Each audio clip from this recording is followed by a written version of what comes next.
There is no terrible way to win. There is only winning. Let me drive. I will make a fool out of you. Every one of us has to find a reason to do this. You do it because you're driven. I was beginning to think I'd never be anything more than a piston-happy, lead-foot punk. Then this starts to happen. Somebody put it in your mind you gotta be perfect every time out or you're a failure. Well, forget that. Just forget it. You ready to put away your toys and grow up? Are you ready to make more money in 1 year than your father made in his whole life? Are you ready to become a real race car driver? When I won it was probably the last time I ever felt pure victory. Because I'm quicker than all of you. And if you no longer go for a gap that exists, you're no longer a racing driver. But hell, isn't that what we're in this for? To stare death in the face and to cheat it? Come on, there's nobility in that. It's like being knights. No pressure, nobody breathing down my back, just driving because I left it pure. A lot of people go through life doing things badly. Racing's important to men who do it well. When you're racing, it's life. Anything that happens before or after, it's just waiting. I just hope when you do, that I'm there to see it. Racing. That's the name of the game, isn't it? Win or lose, put up or shut up. Fine. Then let's race. Hi, I'm Tony Gum and you're listening to Downforce Radio. Hi, I'm Jacques Villeneuve, you're listening to Downforce Radio. Hi, I'm Bruno Senna, you're listening to Downforce Radio. Hi, I'm Chris Hoy and you're listening to Downforce Radio. Hi, I'm Landon Norris and you're listening to Downforce Radio. You're listening to Race Day Live on Downforce UK, brought to you by Clapham North MOT, Motorsport Days Live, Stopwatch Hospitality and Trade Price Cars. Good morning, everybody. Welcome to the West of Scotland Kart Club once again. It is time for round 6 of the 2019 Motorsport UK British Kart Championships for the IAME categories in IAME Cadet and Mini, Junior and Senior X30 categories. Time qualifying is just around the corner here on a drizzly morning at the West of Scotland Kart Club. We had projections from the Met Office that it was going to be bone dry all day, but then this is Larkhall, the spa of British karting. You never really know what the weather is going to do from 1 minute to the next. I'm Jake Sanson, beside me is Kai Bacchini, the BBC Young Sports Commentator of the Year 2018, and we're going to have a really exciting view of what's going to happen through time qualifying. Starting the day on greasy circuit conditions here, Kai. This is going to be a very tricky task for all of the competitors. I think especially in time qualifying, you will be pushing yourself right to the limits. So with these greasy conditions, people will be pushing quite hard, and I think we will see a couple of mistakes being made on hot laps. Now, you were competing in the first 2 rounds of IAME Cadet this season. Timed qualifying is so crucial. You cannot understate it enough. All the hard work that goes in through testing, through the Wednesday, the Thursday, the Friday, and the build-up to these events. Timed qualifying counts for everything. Get a decent qualifying lap, you have a chance for the podium. Get a bad one, and you're going to be floundering in the midfield. I mean, like we saw from Brandon Carr yesterday, he didn't get the best of time qualifying and he struggled getting it through the field. Obviously, he's a really experienced driver, so he still managed to get through the field. But say you're a bit less experienced and you don't get as good of a quali, you're not going to be right at the front. Well, time qualifying has begun in Junior X30. We're starting the sessions with Josh Rowledge and Aaron Walker, Joe Taylor, all 3 of them for Strawberry Racing, Tyler Reid of Down Holland Racing, Oliver Duffel for the Coles squad, Mark Litchfield Racing's Tom Leben, Caden McQueen, Championship leader and for Crop Promotion and the winner of the final yesterday, Ivan Lomliev for Coles Racing, Dan Ginshard now at Persistence Motorsport, Sam Heading, the privateer, Premium Karting's Oscar Joyce, for Pierce Sexton Racing, Harvey Ryby, who had an amazing day at the race office yesterday, the Fusion pair, Josh McLean and Douglas Bolger of Japan, Aaron J. Walker for the Dan Holland Racing team, and Drew Davidson of Crop Promotion, the local man. It's going to be really interesting to see who gets the first draw of the whip here.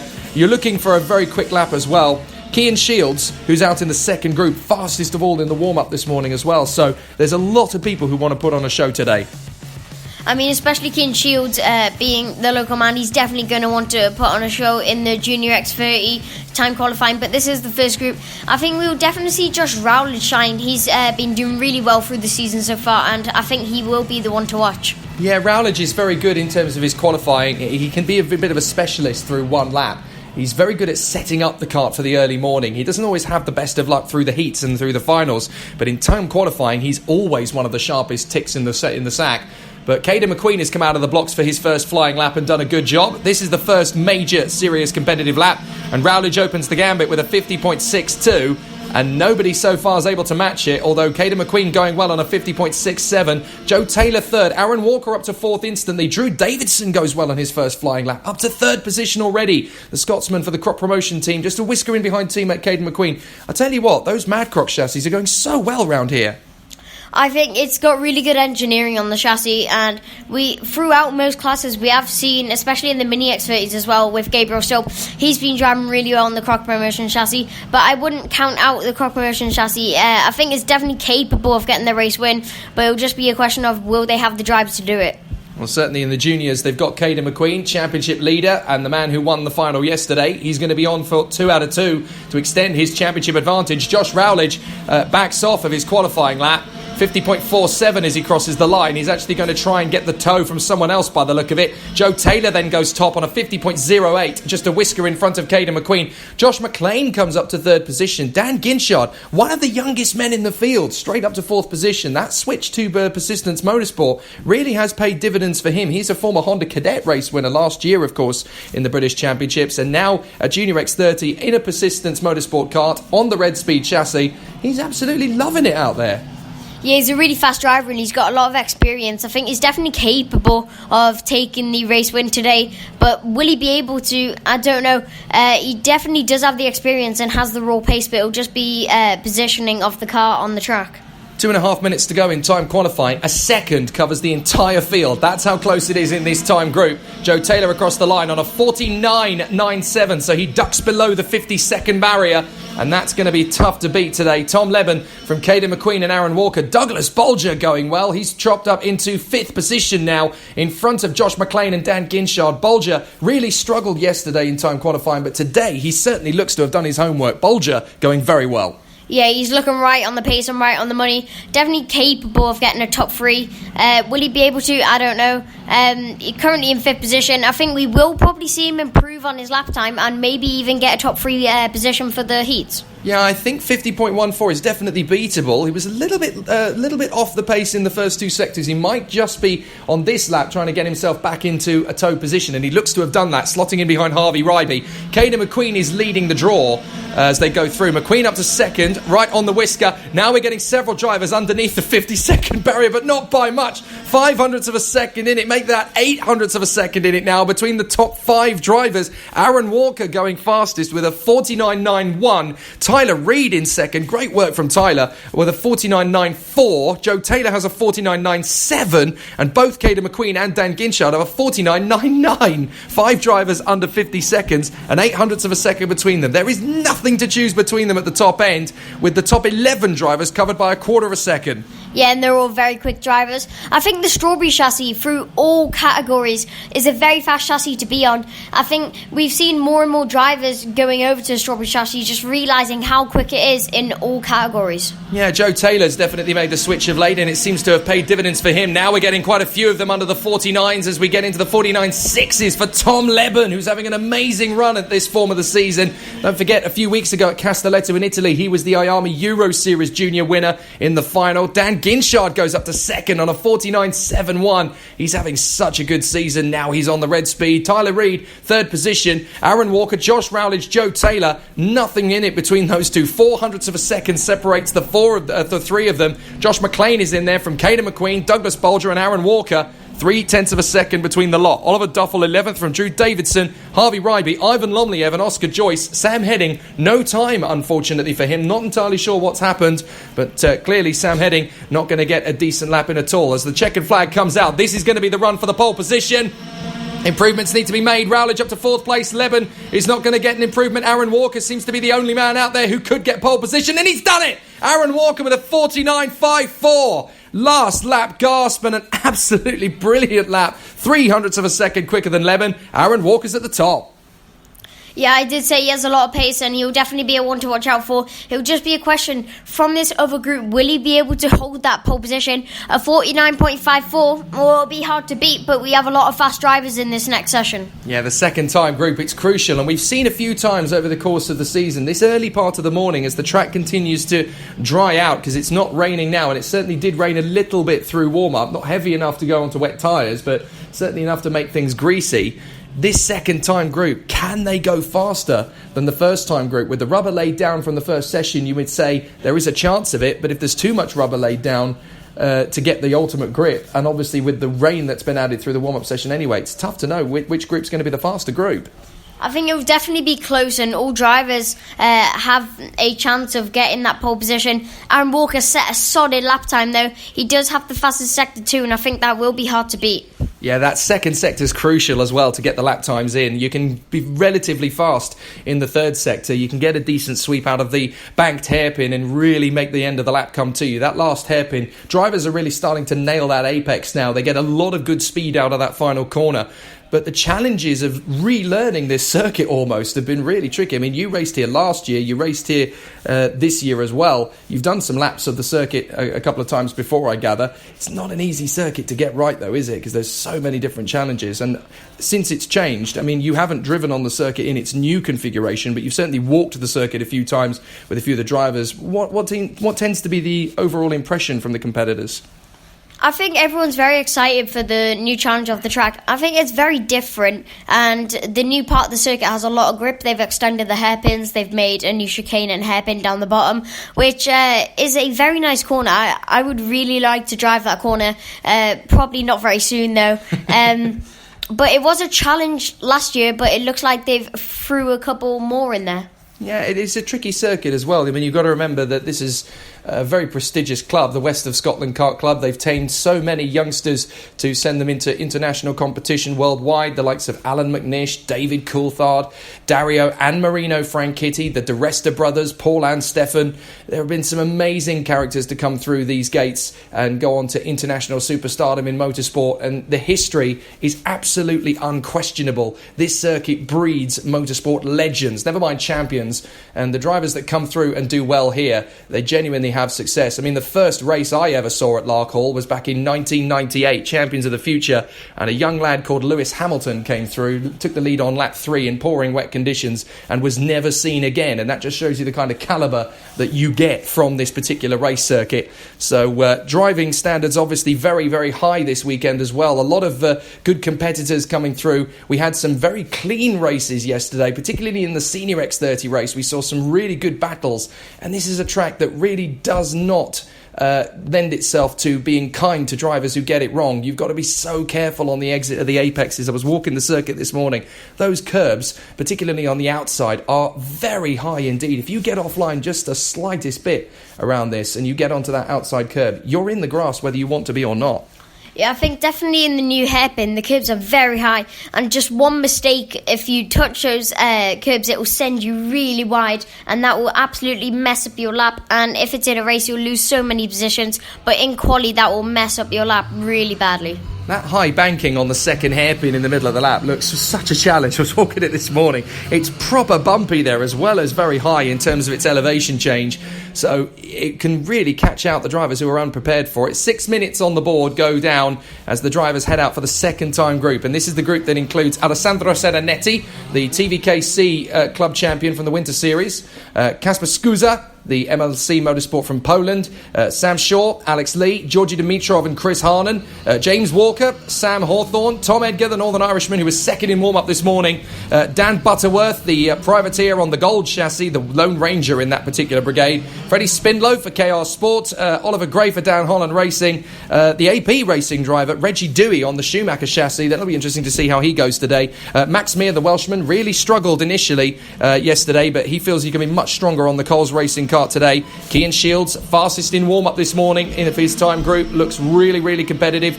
Don't forget, yesterday he went up from 21st on the grid in the final to finish up 4th in the end. Amazing performance from him. And then the likes of Zach Meakin, Alex Moody and Jamie Mead all in the mix as well. Some very, very feisty competitors in this second time group. But the big question is, can they beat Aaron Walker's time of a 49.54? That's going to be very tough to beat. Aaron Walker, very quick driver, but Oliver Gray is already on a mission. He's done 54 point... watch out for Reggie Dewey, though. Reggie Dewey, he is a very fast driver, and I think he will be a one to watch. We know he has a lot of pace from other races. It will just be a question of will he be able to put in the lap. Yeah, interestingly, this time group appears to be a little bit more staggered and spread out over the circuit than the first time group. I wonder if they've looked at what happened in the session and gone, do you know what, I'm going to get clean air. There's a few drivers who've decided, I don't need a tow round here, I'm quick enough on my own. And it's interesting, from the two-time groups, we had a real train of karts going nose to tail in the first session. Here, they're a lot more spread out, perhaps a strategic call that's actually going to pay dividends. Yeah, I mean, it will help through the corners because you won't have the dirty air from the cart in front, but down the straights you will gain so much, and around those fast corners you will gain so much in a tow because you'll gain around 3/10 to half a second just in a tow down a straight. So the first major flying lap comes in from Reggie Dewey, and he does a 50.49. Cian Shields is immediately on his tail, as is Dan Butterworth. Great to see Dan Butterworth going well early on. He's really struggled over the early part of the season, and it's tough for privateers to mix it at the front end of the field, but Dan is one of those competitors who's really showing his heel, and it's really good to see that in 2019, as a privateer entry, you can still be at the sharp end in the British Championships. I mean, we've also seen that in IAME Cadets with Macaulay Bishop. He's a very quick driver. It just shows that you don't need to be in a big team to be successful. Look at Lewis Hamilton back in the day. He used to be a privateer. He's gone so far, and he's one of the best drivers right now in motorsport. But it just shows you don't have to be in the big teams. You don't have to have the big cash to be right up at the front. This is very true. All it takes is good driving know-how, good engineering, good talent, and good discipline. Reggie Dewey and Oliver Gray have set the same lap time to the 100th of a second, 50.04. That is going to be beaten over the course of the session. 2.5 on the clock still, so they are going to beat it. Butterworth third from Alex Lee. Gray does improve, 49.87 straight out of the blocks. That's good enough for 8th overall.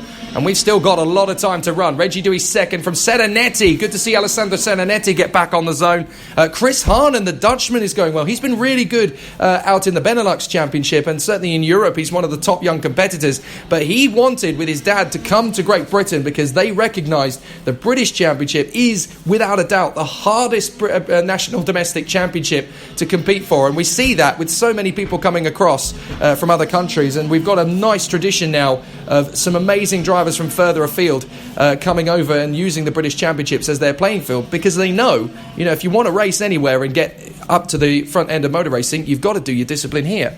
Yeah, I mean, we do have a lot of international drivers moving over to the British side of sport. We do have a lot of competitive drivers. The pace is very similar, and the racing is just one of the best you can get, because there is lots of drivers battling for that front, as Oliver Gray still has the fastest time with a 49.7, only 2/10 off Aaron Walker, so this is going to get close. And that puts him into 6th position overall, just a whisker behind Josh Rowledge, so this is going to be a critical point in the session now, as we're into the last minute and a half of the times. Reggie Dewey across the line, personal bests in all, and goes fastest, 49.73, that's 4th overall, fastest of the time group. Dan Butterworth across the line, shoots up to 4th in behind Oliver Gray and Tom Edgar. So there's going to be some big improvements all the way through. Freddie Spindlow now cuts up to 4th position, 49.87, same time to the 100th as Dan Butterworth. Fastest of all in the first sector is Chris Harnan, as Oliver Gray improves to a 49.64. That's 3rd now for Oliver Gray. So there's still time to find, but he's only got one more time lap to come. So it's going to be now or never for Oliver Gray. Can he do it? Can he bag that pole position? Yeah, will he be able to do an Aaron Walker? Aaron Walker did it on his last lap, which is where the track gets to its peak condition. And this is where Oliver Gray has his chance with 30 seconds left on the clock. Will he be able to do it? It's very, very tight to see how things are going to be going. Oliver Gray running very well at the sharp end. 0.09 is the gap from Gray to Dewey. Tom Edgar third from Freddie Spindlow. Dan Butterworth, Alex Lee and Georgie Dimitrov. Sam Shaw, 8th position at the moment from Sam Hawthorne and Cian Shields. Chris Harnan is 11th, but we've got 10 seconds on the clock. A few drivers are going to get to start one more flying lap. Spindlow up to 3rd. There's a 49.85, dead level with Tom Edgar. Dan Butterworth in 5th position. Cian Shields comes up to 8th now on a 49.96. Checkered flag is out. Oliver Gray is going to come across the line in a few seconds' time, and we will see if he can get closer to the mark. 49.64 is the time to beat. Reggie Dewey's popped up with a 49.73. Oliver Gray cannot improve on this lap. He's going to have to settle for 3rd overall. It looks as though this time group may end up being slower than the previous group overall. Well, we'll find out what the last few drivers are going to do. Reggie Dewey out of the final turn. He's been faster in the first sector, not as quick in the second. Can he improve? Yes, he does, to a 49.69. That puts him 4th overall. Good run there. Dan Butterworth coming through on a good lap. no improvement. 49.87 remains his best, and here come the final few drivers. Kean Shields goes up to the top. Edgar goes with him, and Edgar gets second overall. Shields gets fourth overall. Right at the bitter end, the Fusion twins popping up at the top end of the time group. It is so close at the front end of the field. The top four drivers overall covered by just 0.08 of a second. That's how close it is in junior. Yeah, and Tom Edgar only 0.02 of a second off of Aaron Walker, and he went 100th faster than Tom Leben. That just shows how big the calibre of racing it is in Junior X30s and how close the driving is standards and how good they are in the British Championships. So, after the two-time groups, fastest in qualifying is Aaron Walker. He's on a 49.54 in front of Tom Edgar from Northern Ireland. Tom Leben in third place, and then the Flying Scotsman, Kean Shields, in fourth position from Oliver Gray and Reggie Dewey. Dan Ginchard in seventh overall from Tyler Reid. Then Josh Rowledge, and rounding out the top 10 on a 49.81, less than 0.3 of a second back from pole, is Freddie Spindlow. Ultra competitive, Junior X30 as you've come to expect it, and Senior X30 right around the corner. There is no terrible way to win. There is only winning. Let me drive. I will make a fool out of you. Every one of us has to find a reason to do this. You do it because you're driven. I was beginning to think I'd never be anything more than a piston-happy lead-foot punk. Then this starts to happen. Somebody put it in your mind you gotta be perfect every time out or you're a failure. Well, forget that. Just forget it. You ready to put away your toys and grow up? Are you ready to make more money in 1 year than your father made in his whole life? Are you ready to become a real race car driver? When I won it was probably the last time I ever felt pure victory. Because I'm quicker than all of you. And if you no longer go for a gap that exists, you're no longer a racing driver. Well, hell, isn't that what we're in this for? To stare death in the face and to cheat it? Come on, there's nobility in that. It's like being knights. No pressure, nobody breathing down my back, just driving because I left it pure. A lot of people go through life doing things badly. Racing's important to men who do it well. When you're racing, it's life. Anything that happens before or after, it's just waiting. I just hope when you do, that I'm there to see it. Racing. That's the name of the game, isn't it? Win or lose, put up a shot. Fine. Then let's race. Hi, I'm Tom Ingham and you're listening to Downforce Radio. Hi, I'm Jacques Villeneuve. You're listening to Downforce Radio. Hi, I'm Bruno Senna. You're listening to Downforce Radio. Hi, I'm Chris Hoy, and you're listening to Downforce Radio. Hi, I'm Landon Norris, and you're listening to Downforce Radio.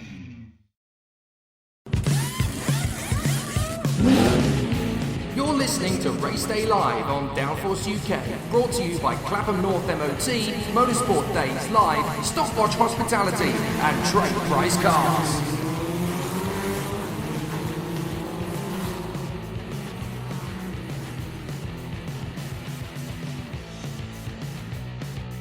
Senior X30 up next, as we mentioned before, and it's going to be a very competitive time group, this one. Oliver Hodgson, third in the British Championships last year and the PF International karting star. He is at the front end of this time qualifying group, and he's actually the first one in the queue as well. Sean Butcher, who was very, very strong yesterday, the Australian. Derek Morgan, the privateer. Abigail Ross, the local hero. She's going to be on the Mick Barrett Racing Team kart again. Louis Westover for Down Holland Racing. Henry Ayres for KR Sport. Archie Tillett, who ran so well in yesterday's heats for PF International. Matthew Hudson for Mick Barrett Racing. Angus Morsdale, the local privateer, who did such a good job trying to fight his way back through the field yesterday. Josh Graham had some difficulties in the warm-up this morning. And also in the mix, Thomas Westworth, Reese Ushijima. Reese Ushijima for the Piers Sexton Racing Team, all the way from Japan, of course, battling his corner. And then Thomas Wood, Danny Curl, who was the 2017 FIA World Champion, Gus Lawrence, Callum Driscoll, and Axel Laflamme, who only turned up first thing on Saturday morning for warm-up. So he's had no preparation coming in and was still 7th in time qualifying yesterday. So proof of his skill and ability. Drivers out there for time qualifying. It's warmed up a little bit. Air temperature is 14 degrees Celsius. That tends to mean that the track temperature is about 7 to 8 degrees more than that in terms of the heat that's currently going through the tyres on circuit. A lot of rubber will be laid down at this point of the day though as well, Kai, so it'll be a combination of slippy and grippy. Yeah, I think the seniors are the ones that put down the most grip, purely because of the amount of grip they have and the amount of pace that they have. Louis Westover taking an early lead. He'll definitely be the one to watch out for. Didn't have the best of races yesterday, but if he gets the position on track right, I think he'll definitely be able to get at the front on quali.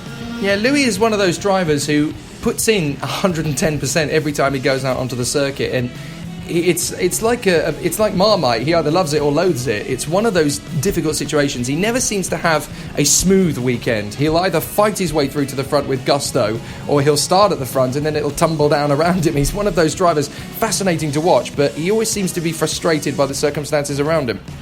Yeah, I think he definitely tries his best in all of his races and always pushes himself to the limit, trying to get that fastest lap, trying to be the best possible. And as he does have a toe onto the straight, so that will help him.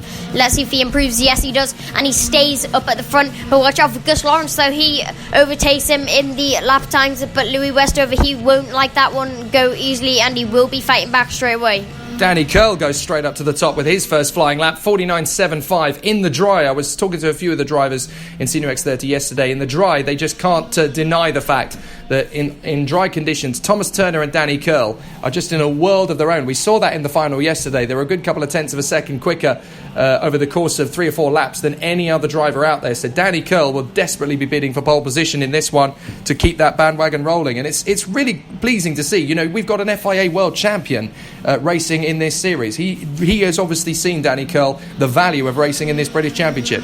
I mean, Danny Curl did get beat by Thomas Turner. Yeah, Thomas Turner yesterday. So I think he will be fighting his best, trying his hardest to beat him in quali today and try and maybe even beat him in the races. Let's just see what happens. Yeah, and Danny is one of those drivers who always has the potential to fight his way forward. Gus Lawrence right in there behind him on the second flying lap. A 49.48 from Gus Lawrence. 49.50 from Sean Butcher, the Australian, going so well. Matthew Hudson in 4th position. I'm really pleased to see Matthew and Rory Hudson, actually, who you're going to see Rory Hudson in the next session. No relation, those two, by the way. They just happen to have the same surname, as far as I'm aware. But Matthew Hudson doing a fantastic job there in 4th position over at Mick Barrett Racing. And again, the top 5 covered by less than a tenth of a second at this early stage of time qualifying.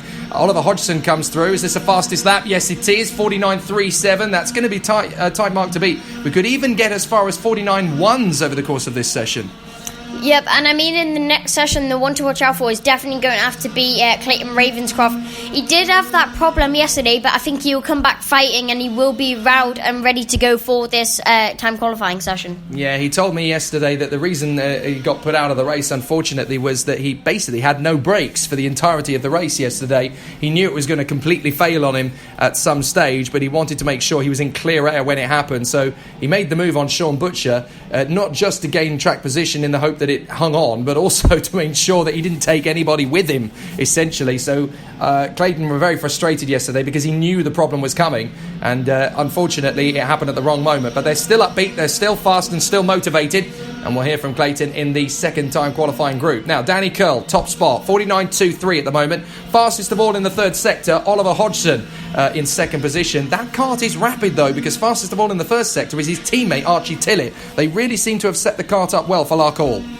I mean, the PF International karting team are doing an amazing job. Not only at their home circuit, they'll bring it to a different circuit and they'll still bring the same mentality that they will have at their home circuit, and they'll try their best to show who they are. Yeah, Hodgson's got a very fast memory, and he won't have escaped the fact that 12 months ago when they raced here in the British Championships, he had a win taken away from him on a technicality. And he will obviously be still feeling a little bit sore in terms of the unfinished business of Larkhall. He'll want to repay some of that here today. Oliver Hodgson goes second, make that third now as Gus Lawrence goes to the top. A 49.09 from Gus Lawrence. He is having the season of his life in 2019, and it's so good to see him at the sharp end. Danny Curl just pips him now on a 48.92. I didn't think we'd get to the 48s this early in the session. We've still got 30 seconds to go, and I'm impressed that Danny Curl has crept into the 48.9s. Well, I mean, this is seniors. You're talking about anything can happen. And I think the next group will have a massive problem trying to beat that 48.9 set by Danny Curl, because that's a rapid lap time, and I think it will be hard to beat. Yeah, it's going to be quite tight at the top end of qualifying. There's going to be a handful of drivers who might just get across the line before the checkered flag goes down. Hodgson's going to. Is Westover? Yes, he is. And then the checkered flag goes down. So there's a couple of drivers who are going to across the line as the checkered flag has already flown. Hodgson apparently is one of them, so they flew it just as he came across the line, in fact. And Danny Curl is fastest on a 48.90. He improves by another 200ths. Fastest of all in the third sector, that's where that counts. Gus Lawrence, no. So Hodgson did get across the line, as did Tillett and Westover. So all three of them still have a chance to get that lap down. That's interesting. I think this will definitely be interesting to see a run to line, as Oliver Hodgson has set the fastest first sector, not improved in the second though, so this will be a tight one. It is going to be tight. 16.77. That drops the ideal lap to 48.86. If he can get a decent third sector out of the final turn, it does look planted. It looks stable. Can he get fastest? No, he has to settle for third position. That's a real shame. Danny Curl, though, fastest on a 48.90, remains the only driver out there to duck beneath 49 seconds. Very impressive from Danny Curl. Gus Lawrence second from Hodgson, Hudson, Tillett and Westover. But can anybody get close to that time? A 48.90, that's tough. Absolutely stunning lap time by Danny Curl, and I think we will see the drivers struggle to beat that lap time. Fastest of all in every sector except one, and that is Oliver Hodgson on a 16.77. Even on that last lap, though, Danny Curl's first sector time was a 16.80, which is one of the fastest first sectors of the entire session. So it's incredibly tough at that sharp end of the field, and very, very tricky to predict who is going to get close enough to the mark. I suppose when you look at the form from yesterday, the only driver on paper who might be able to get close to him is probably Thomas Turner, who did so well in yesterday's final to eke out a big enough gap to really run away and hide from him in the early stages. If he can get that kind of pace together over one lap, then he's right up at the sharp end. But to get a 48.9 in just 6 minutes of qualifying from Danny Curl, that just shows you why he's a world champion. Yeah, and I think the two drivers in this session to watch out for is going to be Clayton Ravenscroft and Thomas Turner.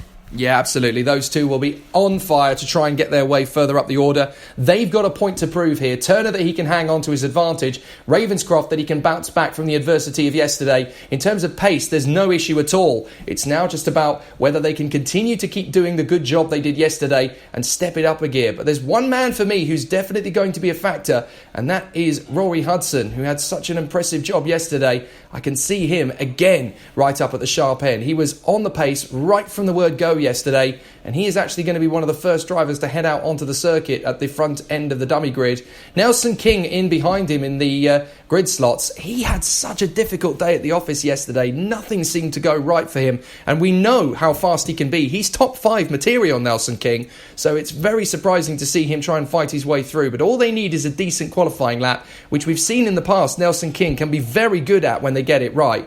He's almost like the little girl who had a little curl, isn't he? When it's good, it's very, very good, and when it's bad, it's horrid. And there's not much that you can do about it when it's going badly. But both of the drivers there in at Dan Holland Racing, Rory Hudson and Nelson King, with a great opportunity here. Another man I think we should be keeping an eye on for, actually, is Morgan Porter. Difficult day at the office yesterday, second in last year's championship, of course, has been going full guns blazing in Europe, back in the British Championship. Yesterday was a bit of a disappointing one. He was almost conspicuous by his absence from the front end of the field yesterday, but he has that ability, he has that mentality to push forward. I can see him challenging for the top 3 again today. Yeah, I think he definitely will be challenging for that top 3 position. I think he's definitely capable of getting that podium in the British Championships. It would just be a question of will he be able to do it. So we've got a lot of drivers in this field. Thomas Turner, Morgan Porter, Rory Hudson, Eduardo Cosateng, the Filipino driver for KR Sport, Alex Patterson, the local man for Mick Barrett Racing, Jensen Brown, also in there at Dan Holland Racing, as Alex Patterson goes out onto the circuit, in fact, with Matt Armstrong. Then Jack Gordon, who's the local man for Strawberry Racing. He should be very fast again as he was yesterday. Alex Wang, the Singaporean for Mick Barrett Racing. Then we have Ben Hodge for Mark Litchfield Racing. Ruben Moya, the Spaniard, has come across to the British Championships after his teammates have told him, just how competitive it is, and he thought, do you know what, fair enough, and he's come over for the Piers Sexton Racing team. The privateer, the Welshman Tom Nippers, who had such a disappointing end to the race yesterday when he broke down right in front of our position across the start-finish line in the final. Cole Kilner for Mick Barrett Racing. Clayton Ravenscroft, of course, championship leader coming into the weekend. Harry Barlow, who's done a very good job for M Sport since moving out of the Daniel Ricciardo series as it is known now, of course. And Nelson King, the Dan Holland Racing driver. Let's see who's going to get the top spot and can they get anywhere near Danny Curl's time of a 48.90. The second session of the time groups Does that suggest potentially that this group can be faster? Because we saw in the juniors the second group were very fast, but not quite as fast. Can we see a bit of a change this time in Senior X30? I think it will be difficult to beat that time, as Tom Nippers says the fastest lap time straight away with a 53.2. A bit of a while off the lap time, but this is the first lap, and it will be interesting to see how the lap times evolve throughout the session. Well, whether this group can go faster than the previous one is definitely going to be an interesting one. The competitors on the far side are starting to get those laps in. That banking hairpin on the far side, that is a very tough challenge on this. And I was talking about it earlier, but I want to come back to it. I was walking that circuit earlier this morning, and that is such a challenging corner. I know for a fact that they resurfaced it on the Wednesday prior to this meeting, and the banking is so bumpy at that section. I mean, it's perfectly smooth. It's a great challenge. A lot of the drivers have said that's a very different corner to anything else anywhere in Great Britain. And everybody says of that left hairpin, they really love driving it. It's so bumpy on the exit, though, and that creates its own really unique challenge on new tarmac, but there's a lot of bumps coming off it. This has turned into, it was already a great circuit before Larkhall, but over the few months of work that's gone into it, it has turned into a real, potentially world-class circuit. Yeah, and I think that corner is a very unnatural corner, and because of it being banked, you have to turn very late, not as late as you normally would. But it's very unnatural and a very unique corner, and I think that what brings Larkhall to life even more now.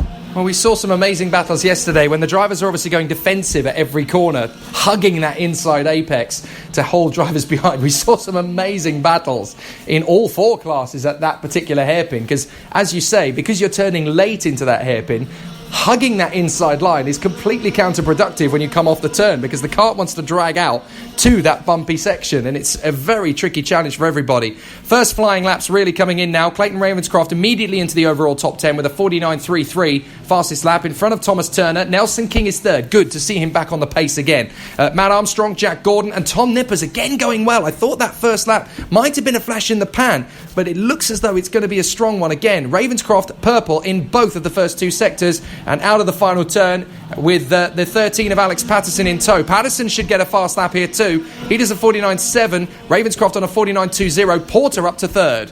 Yeah, Ravenscroft a very early and very fast lap time with still 2 minutes left of the session. I think we definitely will maybe see him challenge for that pole position on the grid. Well, he's got a 49.2 in his second flying lap, and that's good enough for third overall. He's already a quarter of a second up. Now Thomas Turner comes through. Jack Gordon goes fastest, 49.17. Now that is a magic lap from Jack Gordon this early on in the qualifying session. He's done a great job there. Ravenscroft in second, Turner third, then Nelson King. Ruben Moyer's going very well as well. Then Morgan Porter, Rory Hudson and Alex Wang and Jensen Brown, all with the same lap time, all four of them with exactly the same time to the 100th of a second. I've never seen that before.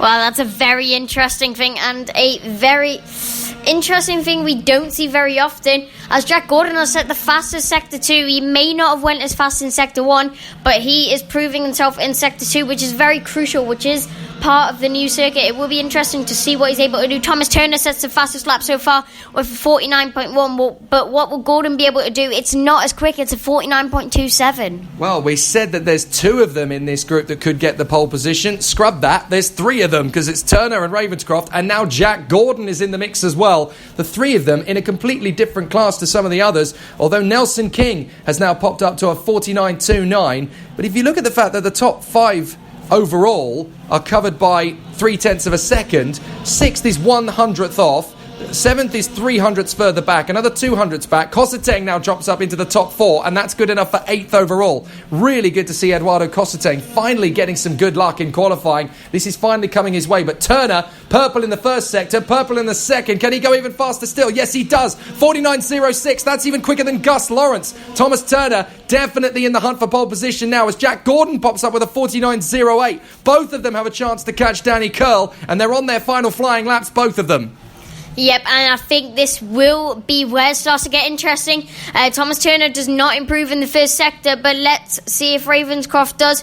No, he doesn't, but yeah, so does Jack Gordon. He improves in the second sector. Will he be able to improve in the second? Ravenscroft over the line, finishes and goes fastest, 49.04. That's second overall, so it's up to Turner and Gordon. Turner does a 16.12 in the second sector. It's not his personal best, but if he gets a good final sector, he could still do something. Jack Gordon going well in the third sector potentially as well. Turner over the line. Can he beat Ravenscroft? Yes! 49.04. Exactly the same time, in fact. Jack Gordon is third.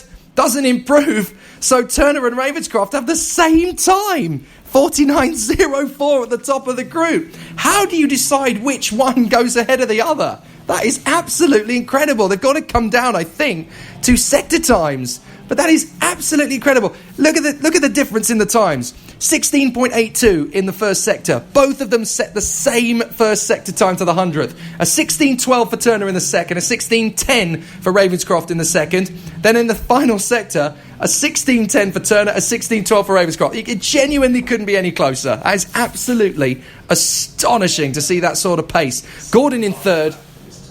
And it's apparently it's the second fastest lap time, and that's why Turner is ahead of Ravenscroft then. So Turner is able to get the first time because it's judged on what their second fastest lap time is. So that's how Turner manages to get in front of Ravenscroft then in the mix. That's how they determine the difference between the two.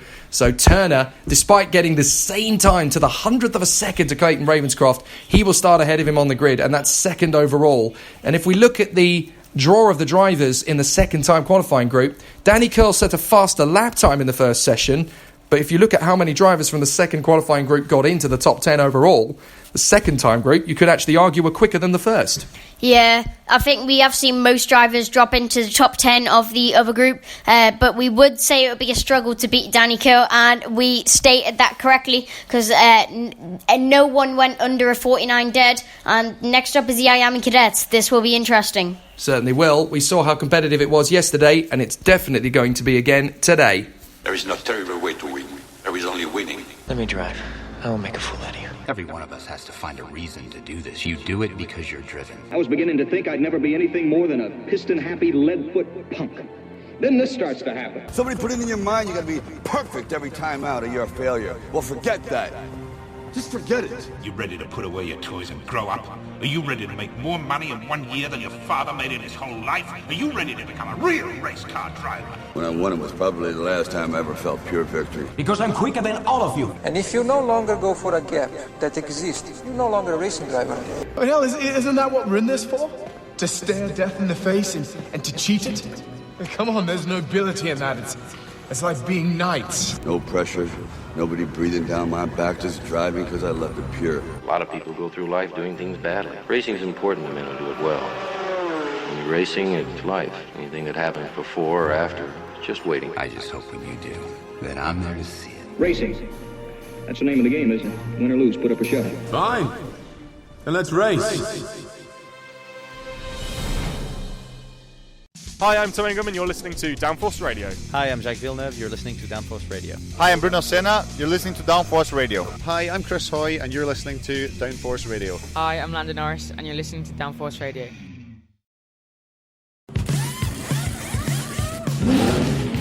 You're listening to Race Day Live on Downforce UK, brought to you by Clapham North MOT, Motorsport Days Live, Stopwatch Hospitality, and Trade Price Cars.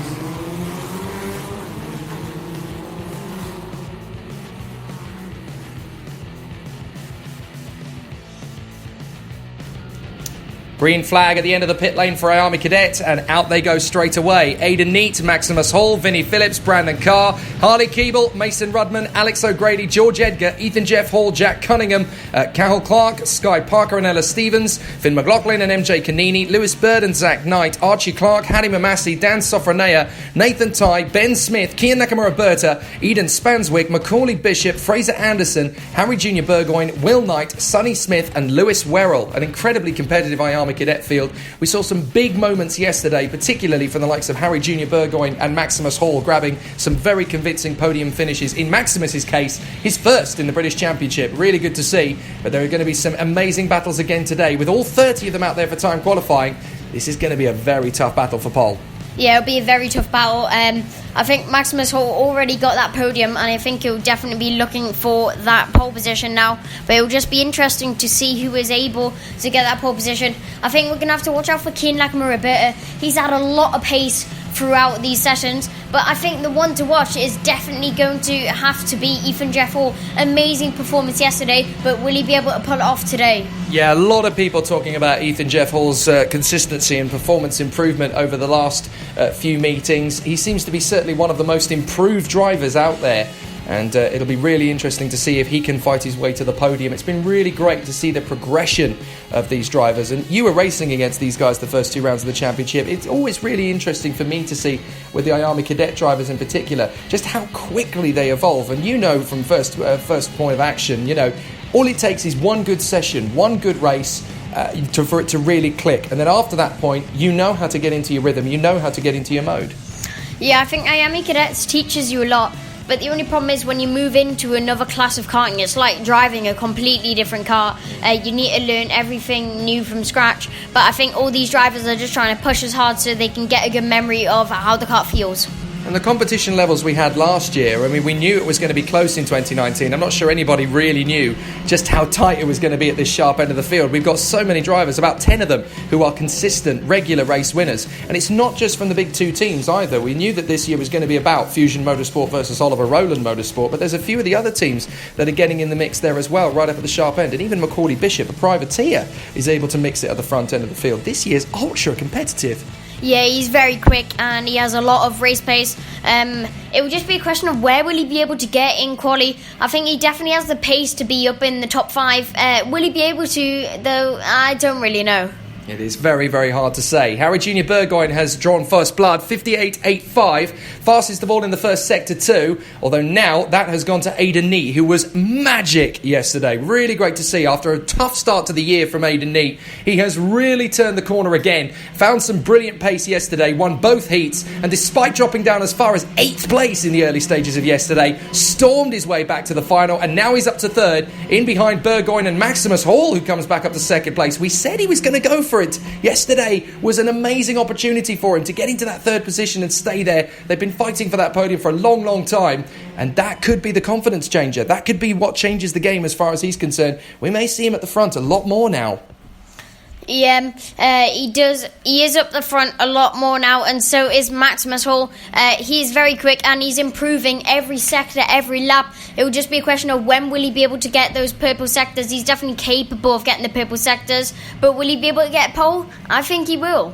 Well, Harry Junior Burgoyne's gone purple in the first split. He's not quite as fast as that in the second split. Fastest in the second split this time is actually now Nathan Tye, who's another youngster making a massive improvement. Former Birrelite UK Cadet Champion, of course, now switching to Oliver Rowland Motorsport in the National Championships, running a great race over the course of the season. Kian Nakamura re-emerges back into the hunt as he goes 3rd. Macaulay Bishop goes 4th. In front of Lewis Werrell and Maximus Hall. Great run again for Macaulay Bishop. These guys punch so high above their weight, and it's wonderful to see. It's magically pleasing. You know, we're in an era where being in a big team counts for everything, and Macaulay Bishop and his family still able to show that with good engineering know-how, good determination, good perseverance, you can still run in the top 5. Harry Junior Burgoyne at the top for the moment. Harley Keeble, his teammate, in there behind him.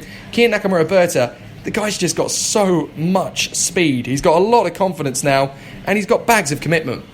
Yeah, he's a very quick driver and a very consistent driver, and I think that's how he's up at the front most of the time. He has very consistent lap times, and he has consistent results as well.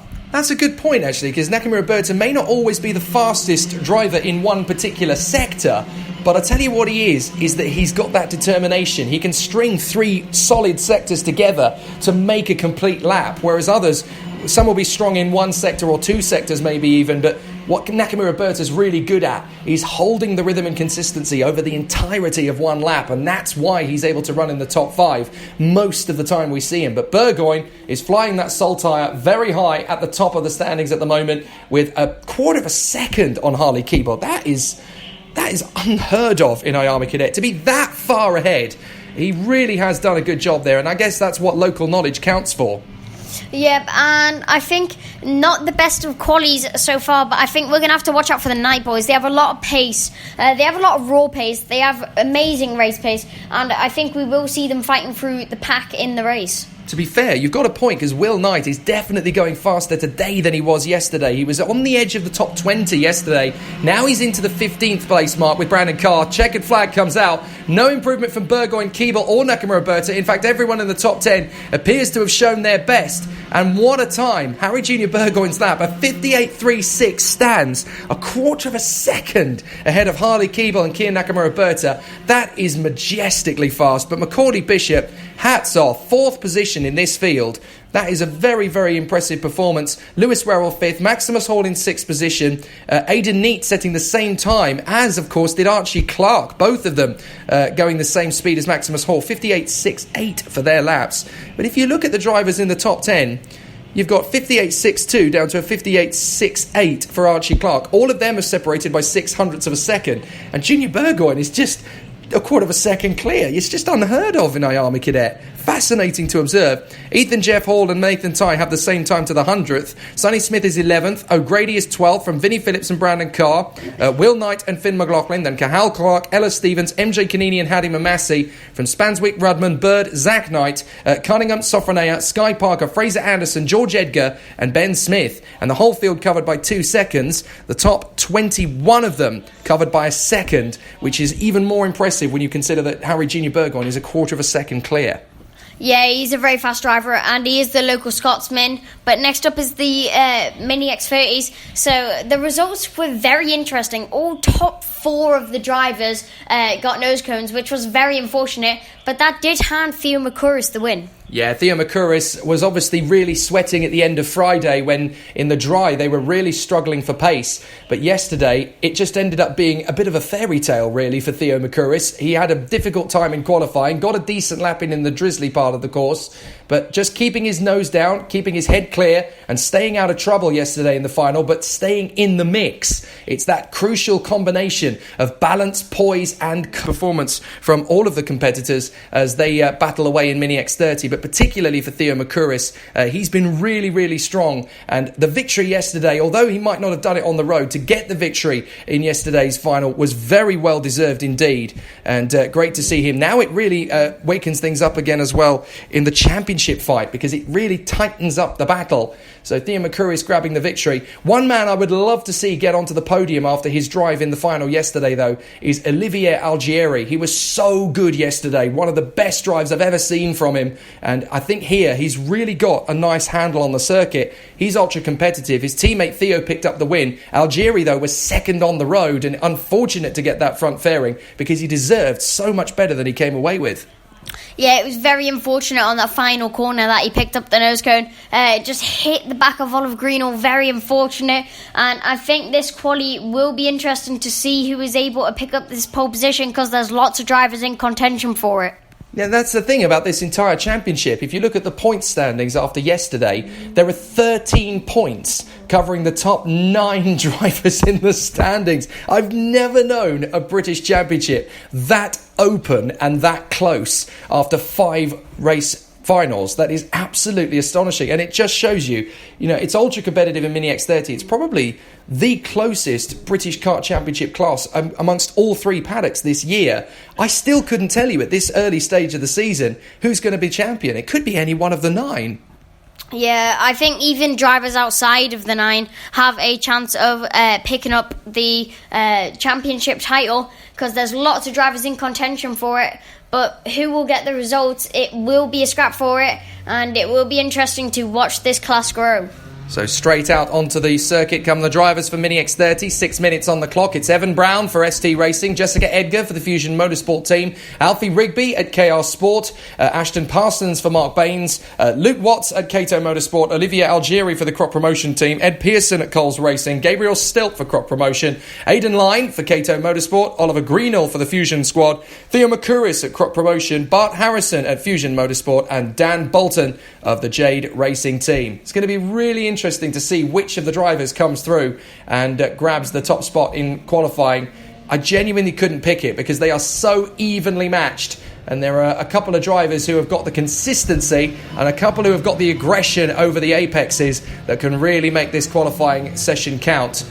But in Mini X30, there's only 13 of them out there. It's not been the greatest representation of the grid since the start of the season for various different reasons. You've got to remember that this is also, as well as being a tough sport logistically and fiscally, it's also academically a tough season because we are in the heart of exam season, and there's a few drivers who literally had to fly out here to be here on time for the testing yesterday, and some didn't even manage to get that done. They only showed up Saturday morning and went straight into warm-up, hoping that they'd be competitive. So it's a difficult phase of the weekend for a lot of different reasons, but Mini X30 still putting on a good show, and with 9 drivers covered by 13 points at the top of the standings, this championship title is set to go right down to the wire at the end of the season in September.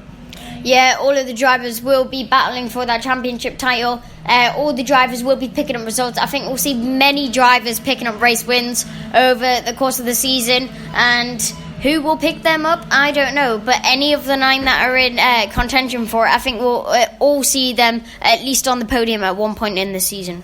Well, the first person to top the timesheets after their first competitive flying lap is Evan Brown, who gets up to the top spot on the second flying lap of a 52.70. Aidan Line second and Ashton Parsons third. However, those 3 were the first 3 to go out onto the circuit. For the record of the rest of the group, it's Jessica Edgar fastest on a 55.35 in front of Watts, Algieri, Pearson, McCouris, Stilp, Harrison, Greenall, Bolton and Rigby. But that is just the first lap out of the pits. It doesn't really give us a true indication as to where the pace is going to be. Evan Brown, those first sector time is a 17.86 at the moment. I have a feeling drivers will be getting towards the 17.8s for the first sector quite consistently. Algieri goes fastest initially, 52.28. Jessica Edgar's first flying lap is just a whisker ahead of Alfie Rigby, who goes second fastest, from Oliver Greenall in third, then Algieri, Watts, Bolton, Pearson, McCouris, Harrison and Stilp. And now we've got Brown and Line, who are coming across the line together. Brown goes up to 5th, Line remains in 12th, and Ashton Parsons continues on a 55.06. Parsons still getting to know the kart, of course, so he's making the progress as he goes. Fastest of all in the first sector is Jess Edgar, 17.58, top of the standings, and continuing to look like a pole position sitter. So we'll continue to see what they come up with. Olivia Algieri running very well in 4th position at the moment, but Edgar is at the top spot and purple in the first 2 sectors. Yeah, she did get second position yesterday because of the drop downs, and I think she'll definitely be raring to go and ready to get this race win. She's looking very feisty and very racy today, and with that 51.39 already set down in the session, I think that will definitely be hard to beat. Well, Rigby is second, Watts is third, Olivia Algieri going well again in 4th. Dan Bolton's gone very well, fastest of all in the second sector, so Dan Bolton looking very competitive today.